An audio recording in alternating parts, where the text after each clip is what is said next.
Welcome to Beyond the Build, your blueprint to outdoor living. Each episode highlights what every homeowner and contractor should understand before taking on an outdoor project. Brought to you by the team at Rocky Mountain Outdoor Living. Let's get started. Welcome to Beyond the Build, your blueprint for outdoor living. I'm Darby with Rocky Mountain Outdoor Living, and I'm here with the founder and visionary of Rocky Mountain Outdoor Living, Nick Liput. Hello.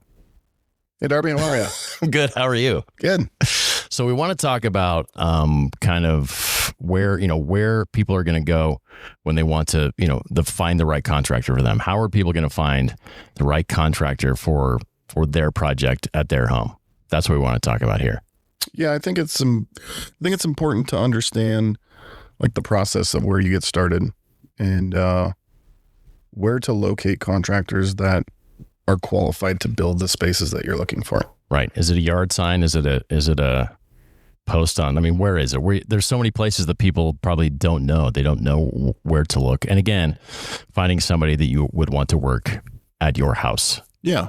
Well, and I think there's a lot of different places, and It all depends on the type of project that you're looking to build. Right. And so let's talk through a couple of those. If you're looking at building a project that's between $3,000 and $20,000. Right. The places you might find those contractors are going to be different. True. Than where you're going to find a contractor that you're going to spend, $250,000 to $500,000 with. Right. Different scopes, different skill sets, different capabilities, all of that.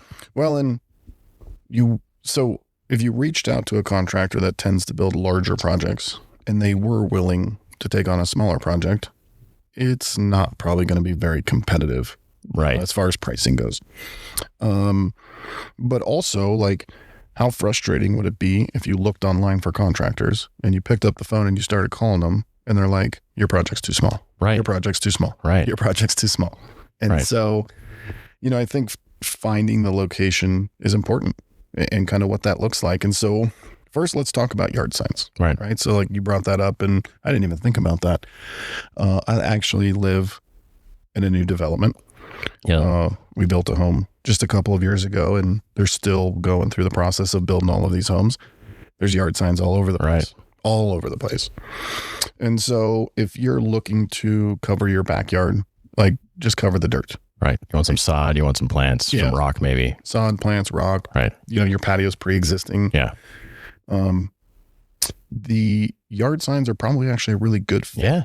The other thing is they've most likely worked in the neighborhood that you live in. And so you could just walk down the street and look at a project that they've built. Normally we would set a yard sign in a neighborhood that we've already worked in. Right. My crews go out to a project, they take a couple signs from the office and they hit both entrances because we're already working there. Right. In a new development, another really, really good place, Facebook, right? So like here where I live, we have a community Facebook page. Right. And they're constantly on there. Hey, who'd you use for your landscaping? Who'd you use for your landscaping? Who do you recommend? Who did you use that you wouldn't recommend? Right. Right. That's another big one. Valuable. Obviously asking friends and family who they've worked with, most likely you're going to get some references, to who friends and family have done business with in the past that had a good experience. I think it's important to know how long ago they worked with them. Right. Because if it was 2 to 9 months, it could be different if it was 2 to 9 years. Right. That company could have changed or, could have grown or could be experiencing some issues at the time they didn't. So, I think when you're looking at a little bit smaller project, yard signs is not a bad place. You're probably going to get a million of these little postcards on your door.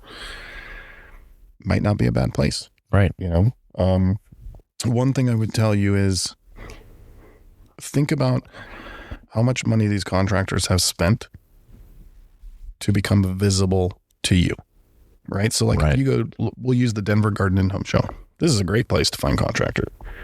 These booths cost a minimum of $10,000 to make your company visible to homeowners. It is probably safe to say that these companies are fairly reputable because they wouldn't be spending that kind of money if their business wasn't somewhat established. Right. They've invested in their business. So you know that they're, at least they're serious about it. For sure. Yeah. I mean, I didn't do the home show the first couple of years of business. Right. And not to say I wasn't a good business owner. Or you weren't serious about it, but you weren't at that level. That you could do that. I wasn't as reputable as the guys that were there. Right. These guys, I'm at the Garden and Home Show now. Of course. 18 years in business. Right. Right. So like if I'm 1 year in business, it's probably not something I'm looking at. Right. And I don't even know how to do it. Like that process is challenging to be in the Garden and Home Show. It is. And then you got to man the booth for 9 days. Yes, you do. Don't I know it? And that's exhausting as hell. Yeah. So, those are some really good places. Yeah. Obviously the places we're going to start talking about when you're looking at bigger type projects. Swimming pools, things that require even more technical knowledge and expertise and experience. You can still find similar contractors in those places, but it would be rare that if you were looking for a swimming pool that you're going to call a contractor off of a card that was on your door. Right. Or a patio cover, right? These are skilled trades. Not to be taken the wrong way, but putting grass on the ground's not all that hard. Right. Bringing in some plants, bringing in rock. Like if you have a really good back and a wheelbarrow and a shovel, you could put all the rock in the backyard yourself. Right. There's much less that can go wrong. Much less potential for, kind of things getting sidetracked and things not going the right way. For sure. Like there were some issues with this in Colorado recently over just the last 3 years. Could you imagine going under contract for a swimming pool and paying them hundreds of thousands of dollars and not even getting 50% of the way there? Yeah, unfortunately we've seen that. Yeah, I mean, it's devastating. It is. It's devastating for the client. It's devastating for the industry. And this is the reason we're doing this podcast, because we want to stop all of this. Yeah. We want the experience to be better for every homeowner. Doesn't matter if you're spending $5,000 or $1 million. Right. We want you to work with people who are reputable business owners who actually are in it. Obviously, again, are in it to, grow their business, obviously, but also do good work for you and do good work in their community and be a part of the community and someone that you can count on. Yeah. Right. So, I think some of these places where I don't want to say be cautious, but, be more alert, when you're getting magazines that are sent to your home where contractors just have to pay to be in them. There's no qualifications. No, they're not asking them any questions. You could be in court, right? You could be filing for bankruptcy. You could be on your third business registration because you failed a couple of times. You could be non-licensed. You don't even have to be registered for the state of Colorado, right? Like, and a lot of these contractor-like books, as long as your check clears, you're in. That's the question. Do you have the money? Yes, you're in. Right. Yep. Right. And not to say that there's bad contractors in there. They're like, we were in those. Yeah, there's some good ones in there for sure. Yeah, there can be. But I think if you're going through that resource, you need to be more aware of the situation. Right. And you need to have a better understanding of when they come to your home, what questions should I be asking? Right. And what should the process look like? Right. And if you're not sure what the process should look like, continue through this podcast series, because we're going through every single step to building an outdoor living space and how can you protect yourself as a homeowner.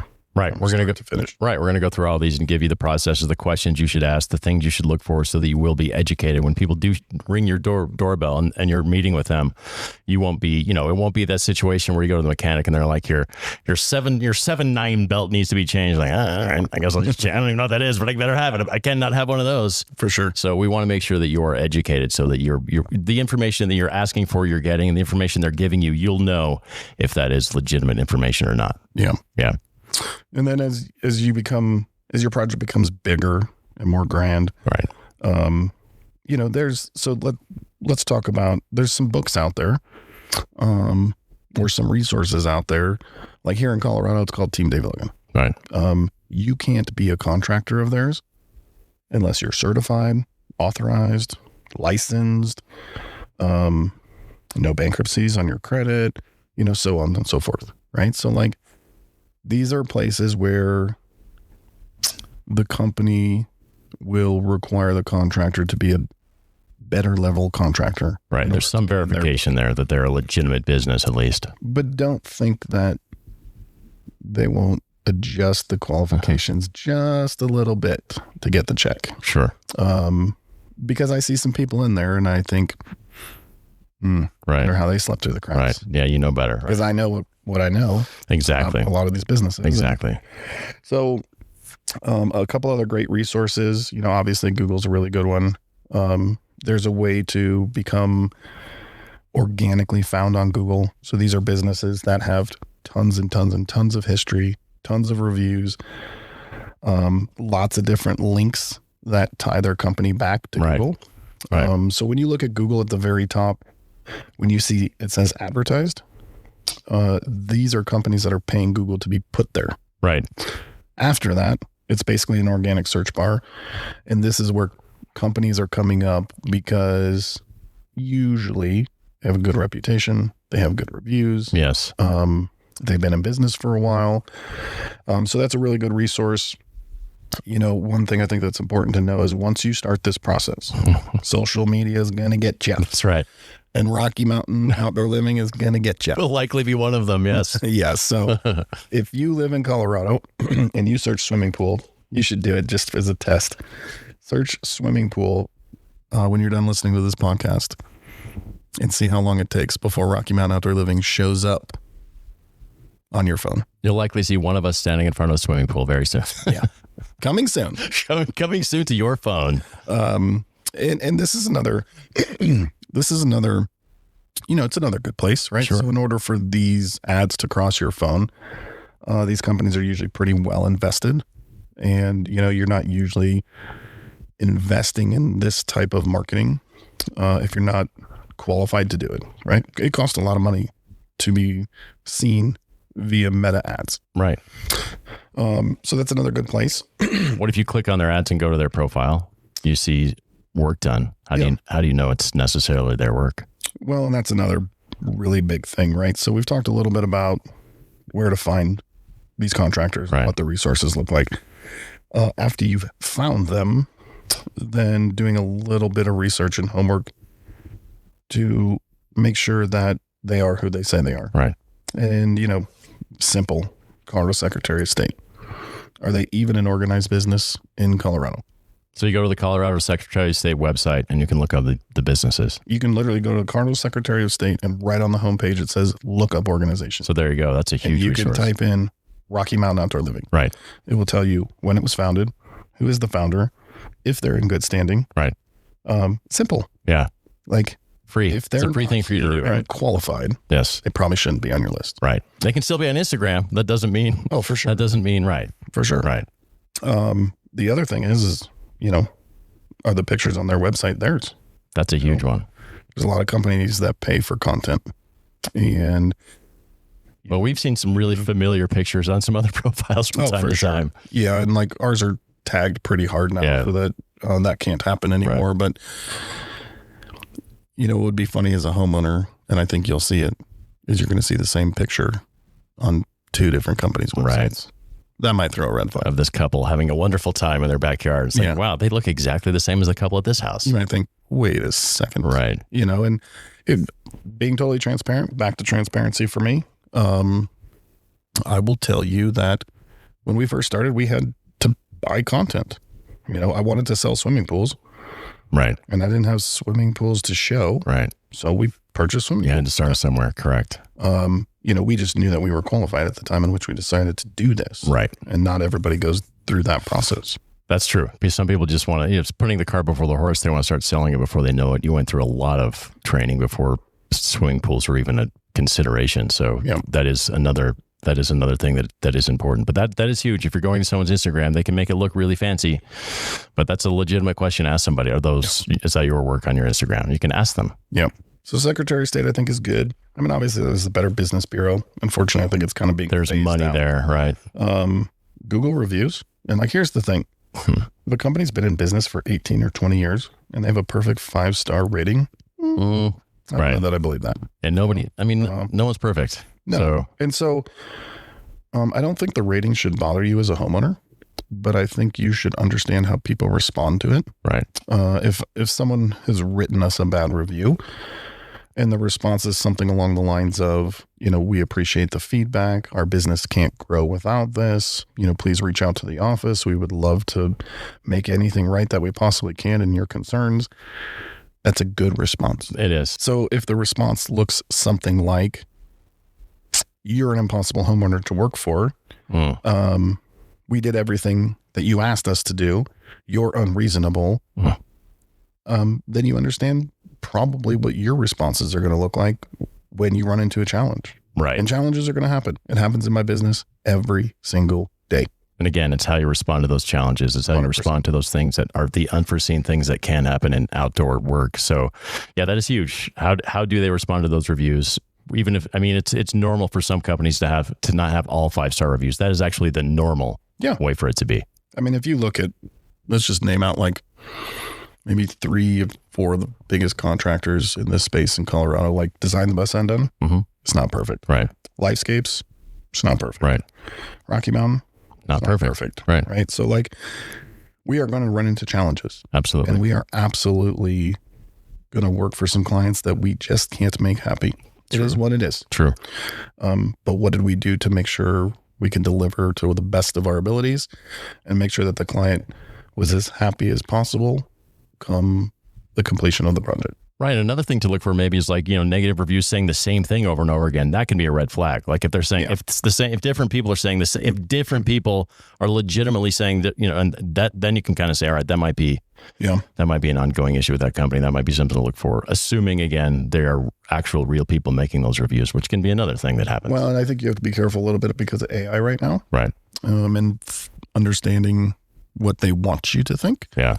But don't think for a second ChatGPT is not another good resource. Right. Like right now you could go into ChatGPT and you could say, who are the 5 most experienced patio builders in the Parker, Colorado area? And it will give you some really, really good information. Yeah, really insightful with, backed with some facts for sure. Yeah, not only will they tell you who, but they'll tell you why. Right. They'll tell you the history of the company.